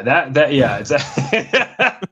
But if I'm to believe in any version, I know it's the version I've seen, which makes more sense. Which is that it's not that people go to hell forever. It's more like people go through hell. Hell is a place you go through until you learn or understand or are fixed or heal. Like that, the redemptive power of all punishment, or that there is pain and suffering that comes with error or with, but this is all part of a teaching process, and that, the vindictiveness of just eternal conscious torment. I think I have this theory that, it's kind of lazy, really. Like, it's either great or it's terrible. The end. That's what we believe. Yeah. Good luck. And I think if there's an adversary to God, an adversary who wants people to turn from God, they would want to make sure they infiltrate and hijack every version of God we've ever heard to try and make God as unappealing or stupid or barbaric or awful as possible in order to try and scare people away from it, right? Or to make people believe in a version of this God that is kind of disconnected from who he or she really is. And so I think that I like to think that when we truly meet God and understand what's going on, we're going to be so relieved. And I think it's going to be so obvious to us, like, oh, duh, of course you're the one. Of course, this is the real deal. It makes way more sense, and it feels right. And yet, I will say this: it's not so much that God, this God person could be a pushover. I don't think we're all, we can do whatever we want, believe whatever we want. I think there's going to be a lot of ass kicking. I think there's going to be a lot of loving ass kicking, and a lot of, I like this idea again with the savior, What if you're concept not in the New into that? Testament. Yeah, what if that's not your king? Yeah, no, she's coming for all of us.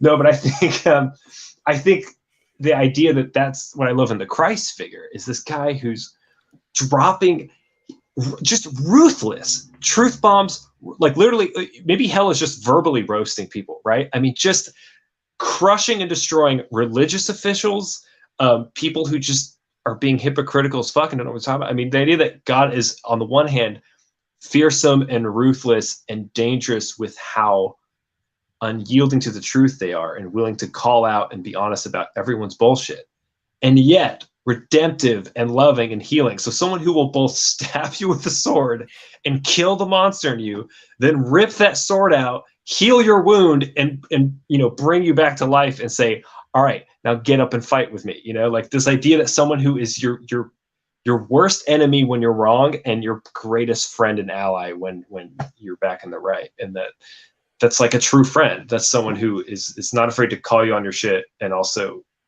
help you be better and wouldn't put you in hell forever and torment you because they fucking love you. You're part of them. You came from them. Mm-hmm. So are you saying that rape and murder are just punishments, Jack? Right. Like I said, there's going to be a lot of ass kicking and suffering for anyone who makes others suffer in this life. I think I don't think anyone gets off scot-free. I think it's going to be more like, like I said, I think there's a point at which even the worst human beings, when they've seen the error of their ways and repent, and if all their victims are restored and healed and happy and unthreatened, I think that I don't know if there's anyone who couldn't forgive someone in the end. Maybe it takes 1,000,000 years, or whatever. I don't know. Right. But yeah. And if we're talking about literal eternity, which our brains can't even fathom, then right. the idea that in all of literal eternity, God's just holding that grudge forever against you. Just no redemption there. Nope. Yeah, I kind of agree. Like maybe what if we get there and God's like, or I've often pondered this. What if it says whoever sees God would obviously believe in him, or maybe some, I don't know. I guess it says that some will still not believe though they've seen, but the vast majority of people. What if let's say Western Christianity is more on it, and we die and then we go to the gates and everything, and they go through the Lamb's book or whatever shit, and then they're like, hey, you've done all these things, now check this out, that's God. And you're like, oh shit, and you fall down on your face. Whoa. And you're like, well, I believe it now, obviously. Why didn't you do that sooner? And then he's like, all right, get in here, you asshole. Right. Or maybe I don't know, maybe like an opportunity to repent or go, oh, right. The very worst I can even wrap my brain around, which doesn't make me right or wrong, but the worst I could wrap my brain around is an annihilationism, where it's like, you were just that bad when you stormed the Capitol steps that day, so I'm just going to remove you from history. I can't forever. Fix you, now die. Yeah, there's no hope for this one. Right. So, go ahead. Sorry. Okay. Well, I was gonna go off on kind of a tangent to bring together what you were just saying with kind of a point that Dan had made earlier, because you're saying that like hell is a thing that we go through, rather than like an eternity. And Dan, earlier you were talking about that like it might just be more of like a metaphor for like separation from God. Mm-hmm. So I want to like tie those two conversations together with the conversation that David Brady brought up about like psychedelics being the answer. I think that hell, like this is just a hypothetical. I don't know that I actually believe this, but I'm just gonna say this. I think that's I'm thinking what this about entire it. conversation Yeah, is. So yeah. Go on. I'm just like if hell is like the separation from God, or whatever that thing is, whether it's the force or whatever, and it's more something that you can kind of go in and out of, I think that it would look more like extreme depression, anxiety, or like PTSD. Mm-hmm. And the fact that a lot of these psychedelics are proven to help cure some of those things, or at least very heavily mitigate the symptoms, and in a lot of cases actually cure from the root cause. I think that correlation shouldn't be ignored, at least. that maybe that's, helping you kind of get in touch with whatever that thing is, the force. I'm just going to keep saying the force. I like it. And that The sexy force. the sexy dominatrix female force. Now you're rebooting Star Wars. Cool. So David is asking if I'm saying sobriety from psychedelics is hell, and I am not. What I am saying, anybody who's never done psychedelics is that that's hell. If you're in hell, or if you feel like you're in hell, actually, if you feel like you're in hell right now, maybe psychedelics aren't the best idea for you. Kind of get somewhere a little bit stable-ish, and then try some psychedelics. Because you definitely don't want to do it while you're in a depression spiral. That's a bad life choice. I want to kill myself. Not for the first time. Let's trip some acid. I mean, maybe I will say definitely, if you're on your way out, you don't have anything to lose. So yeah, I will 100% say that if you this might get me taken down. If you're thinking about that, definitely do it trip the day before you've got nothing better to do, just trip for a day and then make your decision. Guaranteed 100% of that suggestion to anyone that's in a dark place, because I think that it would. I would say the same for old people. If you're on your deathbed, no matter what the cause, just go ahead and see what happens. Yeah, fuck it. I intend to become a heroin addict in my late 60s. I've heard there could be some very responsible heroin usage, but I don't know enough about it to comment either way. I mean, I'm definitely going to continue to use acid and psilocybin and MDMA and all of these other things that I do use, at least until I don't know, for some unknown reason it stops being available to me. The fucking you'd be funny. Finally crack down. What if this enlightened, chilled out, awesome thing we keep seeking with drugs or music or other things that makes it what if that's actually supposed to be our natural state of being, and the reason why life sucks is because we're actually, whether you take this as forbidden fruit taking symbolism or whatever, we took a drug of what everyone call it, sin or something, and that's why we're basically on a bad trip right now. We're already suffering from the bad version of something, and coming back to normal or sobriety will actually feel like having the best drugs we've ever had. It'll be oh my god, this is how life is supposed to be, where everything's cool and I would never hurt or murder someone or do this, whatever Jack, things people that everybody should do black tar heroin to be closer to God. Is that what you're going with? No, maybe see, and that may just be patchworking with the spiritual thing that you may really need, but just this idea that what if our natural state of being is actually super awesome, and it's because we're all basically in a withdrawal right now from the good life that we're all, who knows? I don't know. So I'm not encouraging people to get hooked on hard drugs. Very much Hunter Biden is with the most you. spiritual amongst us. Definitely. We were looking at it all wrong the whole time.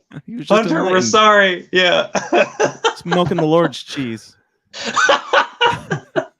So Jack, I 100% agree that that chilled out state is supposed to be our state, and I think that we have genetically evolved to be worse at life in some of these Twitter. ways. Right, anyone who has the diet autism, aka ADHD. Diet autism. I've never heard that one, but I'm using it now. It's on the spectrum. It's literally diet autism. Autism light. Now with less calories. But if you have diet autism, a lot of what you're talking about is really hard for you. To just chill out without some kind of drugs is very difficult. However, I have a lot of friends that are kind of just normies. They're not doing this for philosophical reasons at all. They take acid, it's a fun time, whatever. But my friends who like myself actually do psychedelics for the intention of personal growth and change and getting better at things. I don't have ADHD when I'm tripping. Right. Like, it's the only time that you're able to sit still for 2 hours and listen to the entirety of Dark Side of the Moon by Pink Floyd without moving a muscle. Right? That's impossible. Like, ever, like 5 minutes of that is impossible without drugs for someone with Yeah. ADHD. Dude, So I watched. Let me interject real quick because Yeah. this is important. Last night I watched Jurassic Park for the first time in like 10 years because my kids hadn't seen it. the first And there's so much that I missed of that movie. Like I've seen that movie so many times as a kid. I didn't even like fully process the entire story. I probably watched it at least 50 times in my life, and watching it now with just a little bit of weed, and I'm like glued. I'm like, holy shit, this is incredible. Like just the ability to, like, you're right about the laser focus stuff. Like everybody says, oh, weed, it makes you distracted. Like I feel like it's Not quite with the opposite. It makes you ADHD. laser focused if you have like an intention. If you know what you're going to do, if you make a list or whatever, it makes you laser focused, but that laser is really sharp. So if it points away, then you get easily distracted. But I just thought, like, for some reason, it's funny that you bring that up because that just happened last night. And I was like, oh shit, this is a movie about a theme park with dinosaurs. I barely even got that much before, but I like this movie for some reason. Synchronicity. I dig it. So yeah, I think that a lot of these drugs that have been banned, so that's kind of like where I bring my political views back into this is like, given everything that I was just saying, I think that we have evolved to be worse at life because the substances that give us those I see psychedelics as like cheating. Like it's like Cheat cheating. It's like cheat codes in the simulation. It's especially LSD because it's chemically made, like it's not natural. Like that is straight up just a chemical, like fucks with the like electro shit in the brain. Like that is just a cheat code in the simulation, and there's no other way to explain it. It's like literally giving yourself a virus to like skip ahead a little bit. But so there's ways to Also do it known more... as going to sleep and then waking back up later. Let me just fast forward here. Yeah. But no monsters nearby. Let's go. Go ahead. Where was I going with that?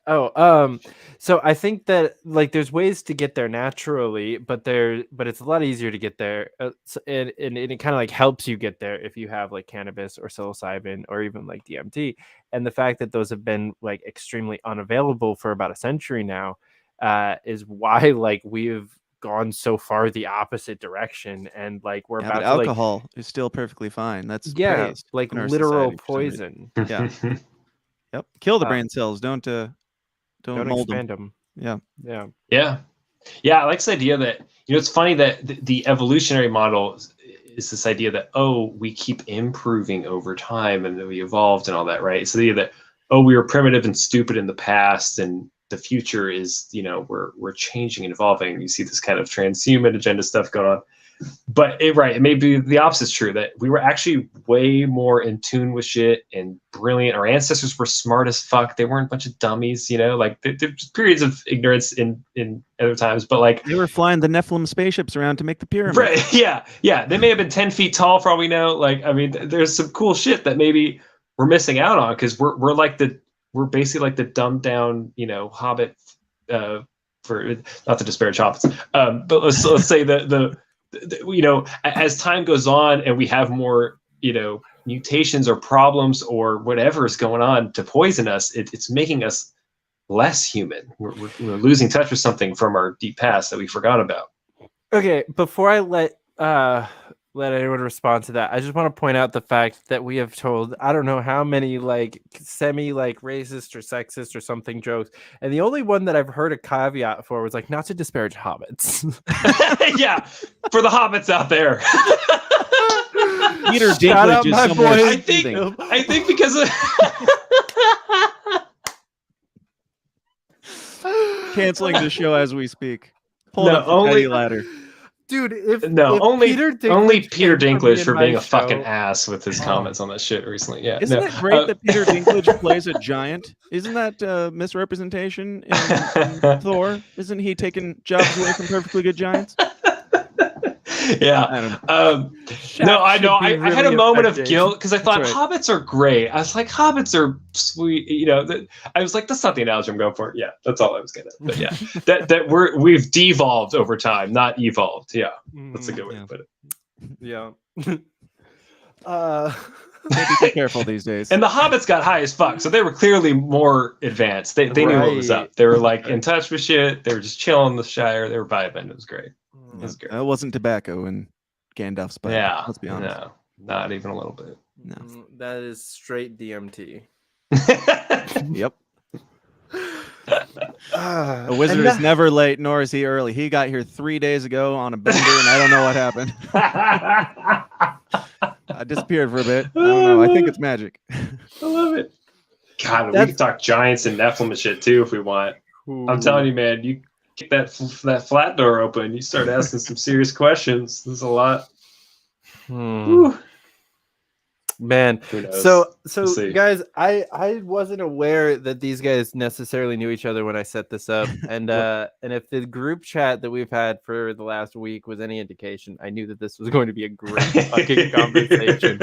I like the idea that you didn't know that we knew each other, and then going back and reading our private message where Jack and I just go straight into it, retarded, like just back and forth, and you're like, I don't know what's happening, but Well, I knew that you guys A like year knew, ago, we would have been more strangers, but we've become familiar. I knew that you like knew of each other, like Dan, because you told me that you had read Jack's book, I think. Yeah. So like I knew that you knew of each other. I just didn't realize that you had like had these conversations already, and we're just gonna like explode my Facebook Messenger with like autistic garbage.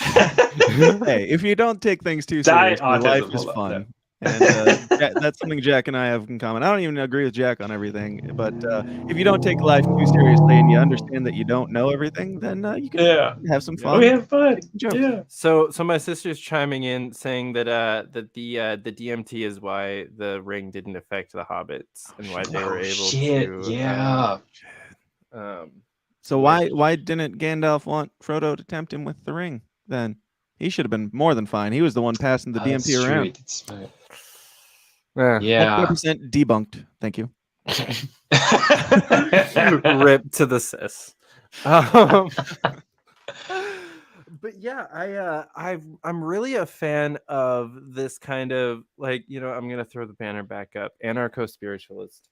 Because like, so my political beliefs are that like anybody with like the thing after anarcho is usually retarded. Like if you're an ANCAP, like if you care so much about your like predetermined like deontological like prescriptive like I gotta force everybody into like my perfect system, if you care so much about that part of your personality that you like identify as an ANCAP instead of just an anarchist, you're trash. And same with like the ANCOMs and most like right or left libertarians. You want like a big tent anarchism that doesn't specify.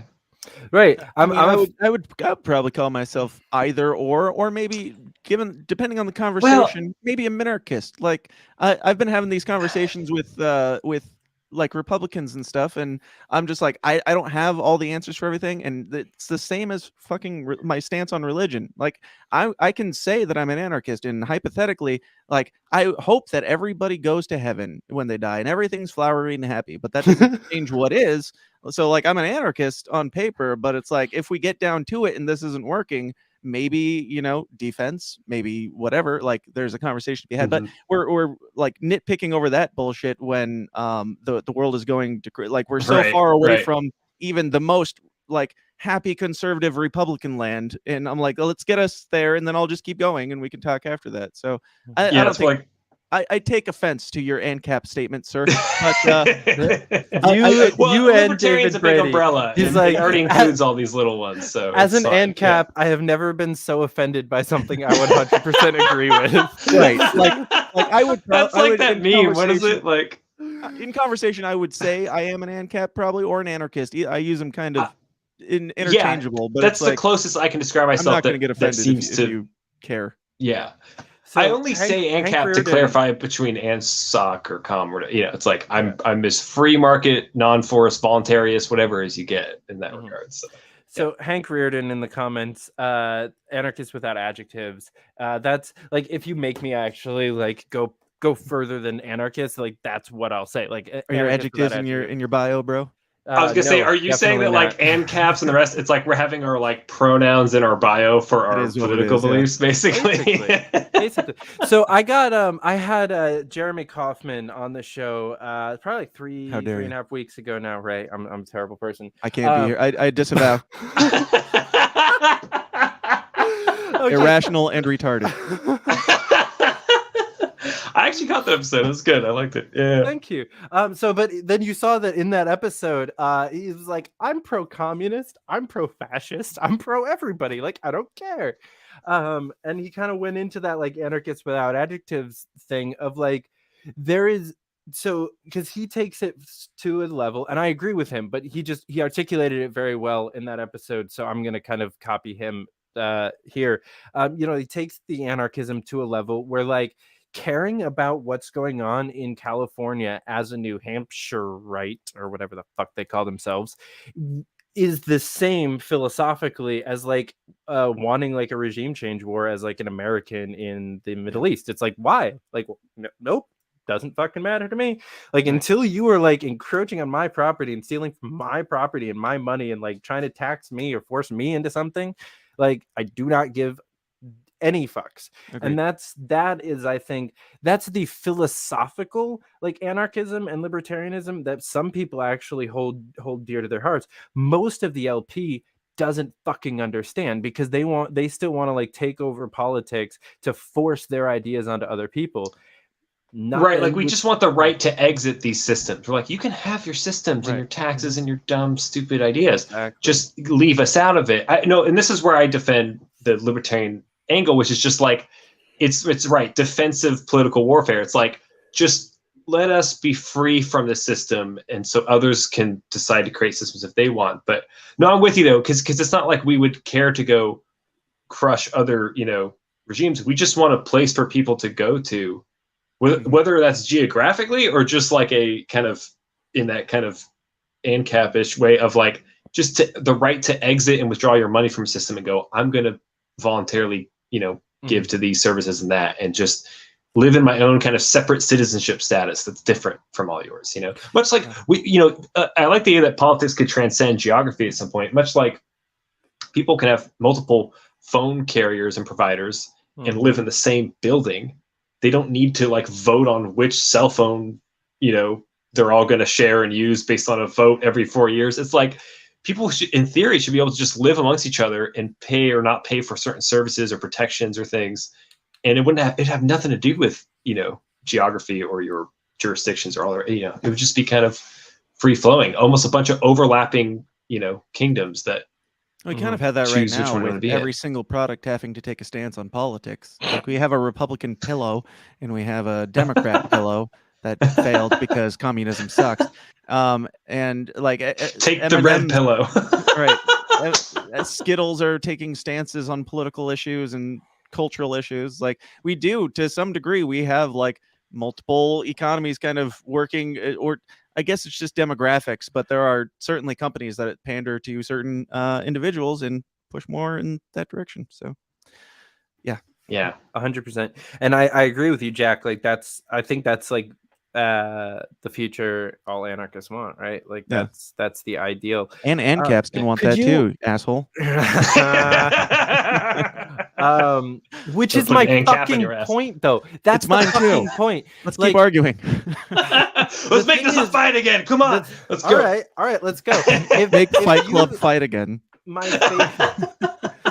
absolute favorite debate to actually do, and I've debated multiple people in person on this, like in depth, is the resolution of Ancapistan cannot exist without Ann Compton existing somewhere near it. And like most ANCAPs that I've met will take me up on that debate and actually argue the negative of that resolution, that like Ann Compton won't work and it's terrible and it's stupid. ANCOMs aren't real. anarchists. I don't give a shit if it works. Exactly. That's because you're like a It's your real problem. anarchist. But the people that will take me up on that argument, the people that will actually push back. David, Ann Compton is the anarcho communist version of Ancapistan. I have actually not heard that one. I like it. Oh, yeah, that I definitely can't take credit for that one. I'm giving it to you.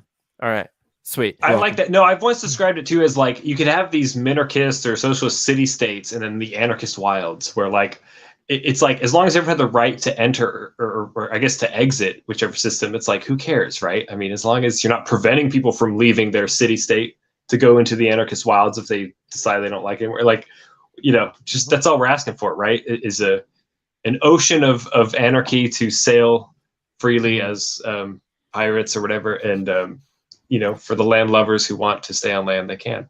If they let pretty much everything from like Syracuse, New York to the tip of Maine secede, so just like upstate New York, like a third of upstate New York, Vermont, New Hampshire, and Maine, if they just let all of that land secede, the entire Libertarian Party would just move there. Yeah. Every anarchist would move there. Everyone that like cared would move there. We would all be out of their hair, and they could go about their business in the other like 46 and a half. I guess that's what the Free State Project's trying to do, right? They're like they want to carve out Liberty Land and then say, look, just come here and we'll, I guess it's kind of the strategy there. I just wish it wasn't like bumfuck cold. Yes. Bullshit like that. Like fuck New Hampshire. I still hold true to the belief that that the Free State Project is like a psyop, because it's like trying to make it's trying to like make everyone like self-identify and like move into this like barren wasteland where they can easily just like starve us and kill us. Yeah. Nice. Just one, drop one nuke. It is not the best. It is not the best state to homestead in. Let's just say that. I have a question for y'all. So, if I'm right, and beyond the Antarctic ice wall, there are untold oceans and lands awaiting. Assuming that very small. Wouldn't that be? Wouldn't that be?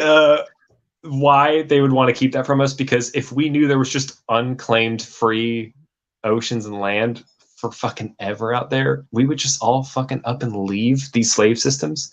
Isn't it almost like if we're in this control system, that's why they wouldn't want us to know that there's the anarchist wilds out there, because they don't want their slaves to leave. They don't want to stop taxing us and controlling us. So hence the motive to keep us from knowing that there's newer worlds out there. The new world was the new world to the old world continent wise, but there may well be more. But hey, whether that's spiritually one day and some kind of new heavens, new earth, or whether that's literally out there waiting for us. Yeah. I like it. Yeah. Well, before we wrap up, Dan, tell everyone where they can find you, watch your shit, interact with you, and fall in love with all the great content that you put out. Absolutely. You can come cancel me every Wednesday at 2 p.m. Corn time on thesystemisdown.tv or follow on YouTube. Just look up youtube.com. I think it's /thesystemIsDown. If you search for it, you're probably not going to find it, but you can find me there or follow me on Twitter at TSIDpod. But find all the things at thesystemisdown.tv. And come be weird and real and have some fun while the world ends with us. Beautiful. And thanks for having me, Dan. Yeah, thanks for coming. Always a pleasure. Jack, tell people where they can find everything. I got the link there, but pitch yourself. Oh, yeah. JackCaseyBooks.com. If you like sci-fi, fantasy, cool, dark, psychological, thriller, political drama, all the stuff we've been talking about, it's in there. The Royal Green series. It's a trilogy, but kind of like a pilot trilogy. I'd love to do more in that world, that story. And same with WVW, short story, 100 pages. Funny, dark, political satire of our times with werewolves, witches, and vampires, and short whatnot. Enough for autistic light people to. Yes. I made it all the way through. Exactly. He's the proof of concept. That's right. And I would love to keep writing and entertaining y'all, and especially when you read stuff that is fun and enjoyable and cool and makes you think. And you can at least know that it's written by someone who probably shares a lot of fun, similar ideas as the people probably watching this and enjoying this conversation. So I would appreciate it very much because I don't want to have to keep working, a real job or whatever. So I'd like to do what I love one day for a living. That'd be great. Amen. Yeah, thank you, man. This has been awesome. This has been a great time. Sure. I really enjoyed it. Can you believe that it was an hour and 54 minutes already? Yeah. Whoa. That's yeah. Yeah, I can. This felt like forever. I hate Oh, it. wow. Wow. Okay. All right. Well, thanks. I always Thanks. wonder if anybody ever says that. Like, yeah, I can actually believe that. Can we go? I've been watching the fucking clock, bro. I feel like some of the co-hosts on my show get to that point where some of us are at different levels of drug intake than others, Right, so awesome. our time perceptions may all be different. We don't know. No, it flew by. It was awesome. This is true. Yeah, I loved it. All right. Well, everyone that was watching this, especially not Dave Brady, though, not that guy, but everybody else, thanks for watching. You can catch us back here tomorrow night and Wednesday night. We're doing Fight for Liberty at the normal time and place. We've got some awesome guests there. And then Thursday night, 10 p.m. Freedom Time, 9 p.m. Corn Time. Fight Club is doing another episode. This one focused on the fight. We've got Angela McArdle versus Tony DeRazio debating over who should be the next chair of the Libertarian National Committee. So that's going to be a great time. Just those two. Sorry to any other candidates that might think that they've announced and that I might care about them. So catch us back here next time. Guys, thank you so much for coming. This really was a great time. Love you, Josh. Thank you, guys. This is awesome. I had a blast. All right, everyone. See ya. Keep up the fight. Shut up and sit down.